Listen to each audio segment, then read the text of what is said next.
Assalamualaikum. Hello guys, in this video I am going to explain the RFID door lock code for Arduino, and I have explained about the schematic earlier. So let's start without any further delay.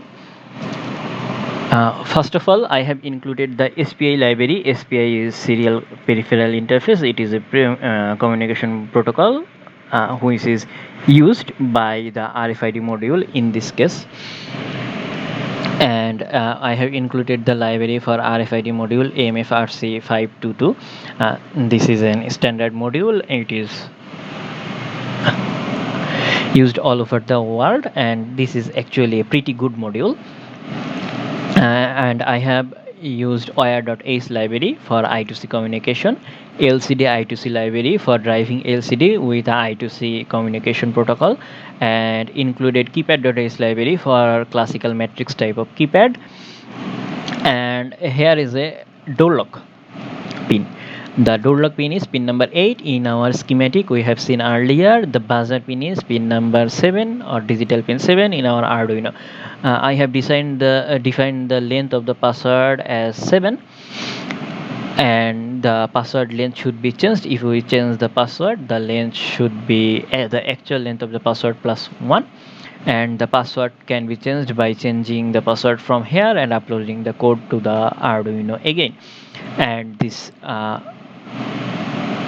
void print hex byte buffer size. This is a function, void function, which prints hexadecimal characters, and this is a void function which prints decimal characters. These functions are actually defined later, but here we have called this function so that the Arduino can recognize that there are some functions called print hex or print decimal, so that this doesn't show any error. And there is a constant byte called rows. We have a 4x3 matrix keypad in our project. If you have 4x4 matrix keypad, you should change this value to 4, and then add the characters A, B, C, D or anything else in these columns. You should add an extra column by placing an extra comma, and then extra comma in each rows. Okay, and then this is our byte rows. So these are the pins that are connected with the rows of the Arduino, and these pins are the 14, 15, 16 and 17 pin of the Arduino, or digital pin 14, which is actually the analog pin 0, the digital pin 15, which is actually analog pin 1, analog pin 2, analog pin 3, and the column pins are 2, 3, 4 for our connection. If you have 4x4, you should place a comma and write 5. Okay, then the keypad, custom keypad, as we have used a custom keypad here, so we have defined these key maps, these hex keys, rows, columns. We have called this hexa keys. These are the we should say the Arduino that we are using these values as the keypad output values, and these are the rows pins. By actually calling this function and defining the values, we are saying we are using these and these pins. Later, first of all, we have defined this, but Arduino doesn't know what are these are just the names. But where are we going to use these? Arduino doesn't know, the ID doesn't know. So we by calling the keypad function from the keypad library, we are defining that this is the key map. These hexa keys are the key map. These row pins are the actual row pins. The column pins are actually the column pins, the rows and columns that are defined here. So this is just actually putting these values into the library function, and then this is also actually done by in the I2C LCD.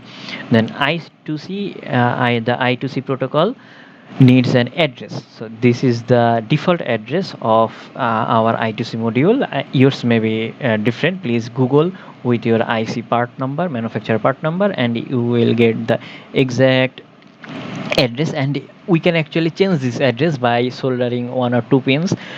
You can see this on online. There are several of reference, so I don't want to talk about this now anymore.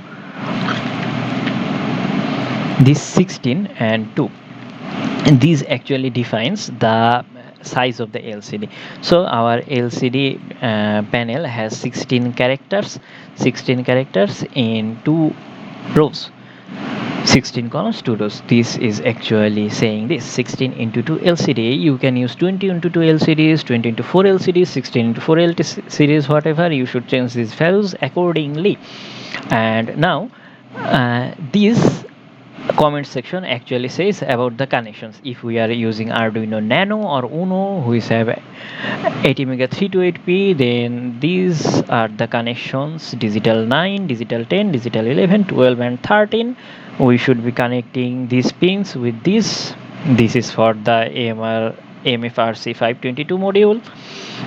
And if you are using Arduino Mega, Leonardo or Pro Micro, you should change the pins. Please do it accordingly or the code won't work. And this is defined as reset pin, pin number 9, and this is SS pin. SS pin is the SDA pin. This is configurable, actually not configurable. These are actually fixed for fixed type of Arduinos, and if you have Arduino Mega, you should configure it. If you have Arduino Leonardo, you should configure it. But if you are using Nano or Uno, you shouldn't configure it. Okay, these are actually the function calling and putting these values accordingly. We have declared a byte with size of 7.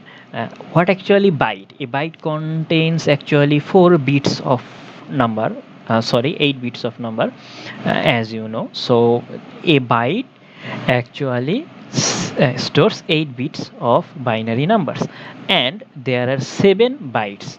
And the NUID PICC, this has 7 bytes. The size, this is a 8 character array. Okay, and then this array is initiated actually for store NUID, or you can say RFID address, RFID tag address actually. Okay, then we have the setup, standard setup procedure. Serial.begin, it is for the serial monitor or serial communication bus speed. And SPI.begin, this is for SPI communication initialization. RFID.PIC, this is also for RFID initialization. This is also for LCD initialization. The pin mode for door lock and buzzer is output pin. We should define the output pins. Actually, this is a good habit. And LCD backlit, we want to turn on the backlit for the whole time, so the backlit is turned on. Now for byte, we have stored hexadecimal bytes, key byte ff. This is the default stored values in key byte. Then the serial print line, this will print a line in the serial monitor, whatever. You should understand these things by now if you are seeing this video, watching this video. And now I have cleared the LCD display, set the cursor, says scan your ID. When a RFID is scanned, what is it doing? It is actually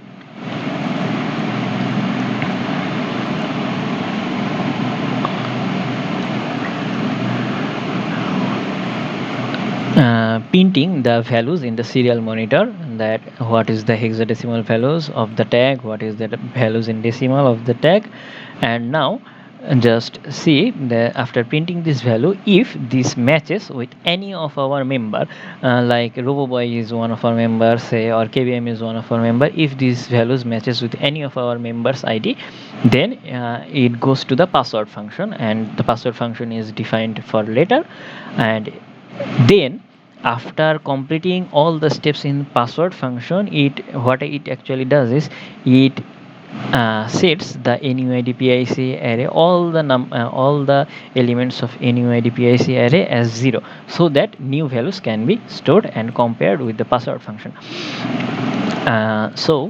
If the values are matched, then it goes to the password function. If the values are not matched, then it goes here, and uh, the LCD says it's an unknown ID, access is denied. And after they have denied your access, the buzzer beeps for 3 times with 1 kilohertz sound signal. This is actually the function for 1 kilohertz sound signal. This is actually defining the frequency of the signal, that's 1 kilohertz, and this is just a tone function, and the 1 kilohertz signal is for 300 milliseconds. Then it stops for 300 milliseconds and repeats this process for 3 times in this loop, and then delays for 1 second more and goes to some features of the RFID. And this is the hexadecimal function which converts the binary values into hexadecimal, and this is the decimal function which converts the binary numbers into decimal. And then we have come to the password function. Before describing the password function, I have initiated some variables. The data count is set as 0. The data is password length. Data array contains password length size, data array datas. And then the custom key is actually the character that is entered by the characters that is entered by the keypad is stored here in this custom key. Okay, and then this is time count variable for counting the time, and after going to the password function, it delays for 500 milliseconds. It's actually not needed, but I have given this so the transition looks smooth and clear. And the LCD says enter password, the serial monitor says enter password. You should enter the password, and while you are pressing the keys, this function will scan and it will store the data in this data variable. If custom key is truth or there is any value for the custom key, these will be stored in the data variable. The size of the data variable is equal to the data count values. Okay, now the LCD monitor will also print these values so that you can see what you have entered, so there is no risk of mistyping or mismatch, or if you have a typing mistake, you can see it also, and you have to go through the process from the first, scan your RFID and give the password again. Whatever, lcd.clear function clears the LCD if the string is matched. The string compare function matches the master password and the password you have entered, and if it is matched, it says correct, delays for 500 milliseconds, and opens the door. The door lock is high, and now the door is open. As the door is open, it starts a time countdown for 10 seconds. There is a delay of 100 milliseconds, so the door will be open for 10 seconds, and the LCD will say the door is open for, and the countdown starts 10, 9, 8, 7, 6, 5, 4, 3, 2, 1, 0 seconds, and the door locks again. And if the password is incorrect, there will be shown incorrect password. There will be a buzzer buzzing 3 times, and you can again scan your ID with as the program starts running from here, the loop. Thank you everyone. I have explained the code. I have tried to explain the code at my best. Thanks all.